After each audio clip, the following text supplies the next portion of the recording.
Exciting stuff today, guys. I've got my Jammin CRT 0.5, the 1/12 scale Ofna four-wheel drive truggy, and today I finally have an engine for it. I know it's been a while since I even announced that I had this car, but that's because I was looking for the engine. This is a Jammin 0.12 with rear exhaust and a pole start. This is the engine intended for this car, no modifications.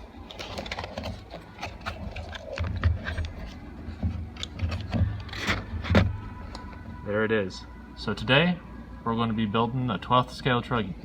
Should be pretty cool. This is a big engine. It dwarfs the Traxxas 0.15, which is interesting. I think it's mostly in the cooling head, but that's a unit for sure. So with the engine here, we're also going to be using the standard Spectrum SR215 and my personal favorite balanced servo, an Onyx S45. The price is decent, speed is pretty good, and it's metal geared, so it's fairly durable. And I think these are 9 or 12 kilo.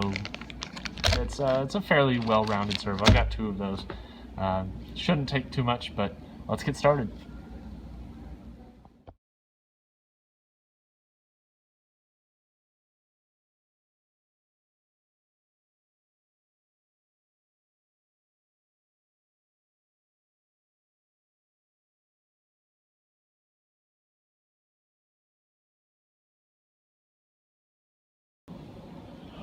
Well, this is kind of interesting. Just started diving in here. I've got my instruction manuals off to the side here, and it's pretty specific about servo sizes, and it's laid out in there which servo size to use for which application and which piece. You know, use this tray if it's one size, use this tray if it's the other size. But what's really weird is the measurements they give me are all wrong. I don't have any servos that match these measurements. They say here, these are the 2 types, type A, type B. They've got, you know, for example, this servo type is 36 millimeters long, this one's 33 millimeters long, and my standard Onyx servo, which I've checked all of my other full-size servos, is 40 millimeters long. That doesn't even fit. The next size down that I have is a mini servo, like this Traxxas one for the smaller 16th scale stuff, and that is, I mean, it's 29 millimeters.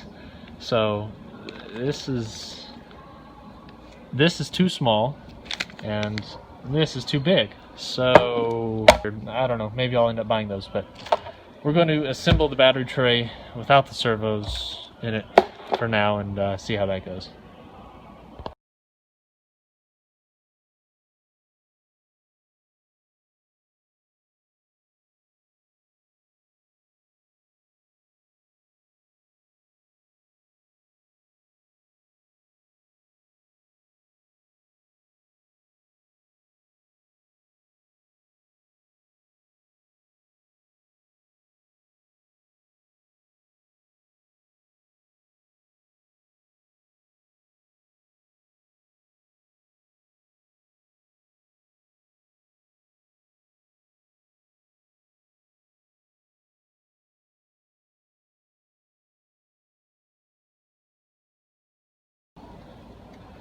Slowing down to regular speed here for the engine meshing. You notice I took the head off.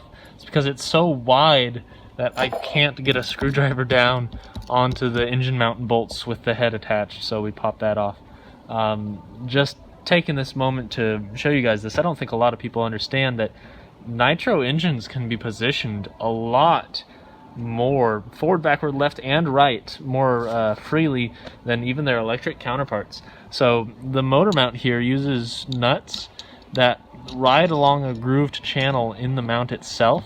So I can slide this whole engine forward and backward. I'm catching on the rear suspension here, but it's very repositionable. If I didn't have a pull start on here, I could slide this thing back and probably fit a 2-speed clutch bell if such an option was available for this chassis. So I just thought I'd stop and show that to you, because I feel like a lot of people who find this channel haven't done a lot of Nitro, or, you know, are looking to get into it. And these mini ones, if you can find one, are pretty fun and fairly cost effective, you know, something new like the HSP lineup. So I thought that was a good thing to point out. So just tightening down these motor mounts, that will adjust it forward to back, and then the motor mounts, the screws that are in the bottom of the chassis, are what actually slide side to side. You can see, sorry, that these are more of a slot. So if we just loosen these up a touch, now the engine can slide side to side. So that's how you can change your gear mesh and change your clutch bell. But the sliding forward and backward actually gives you really good flexibility on engines themselves. Anyways, just thought that was cool. We'll go back to normal high-speed assembly now.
Well, here it is, CRT 0.5.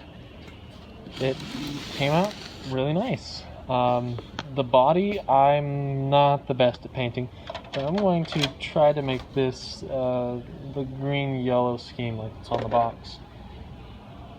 So, I don't have the electronics. Reading through the manuals, there were 5 servos that fit this car, and one of them is still offered by Horizon, so I just ordered that. We're going to get the servos later. We'll do a final build with the installation of the electronics, painting of the body, and then first start. But altogether, guys, this is a really nice looking, nice feeling buggy, very planted, very firm, I guess. It's an 8th scale truggy, half size, and I'm super excited for this one. Should be one of the best handling vehicles I've got out there. But anyways, if you guys like this and you want to see more, there will be a part 2. Hit the like, hit the subscribe, and we'll see you next time.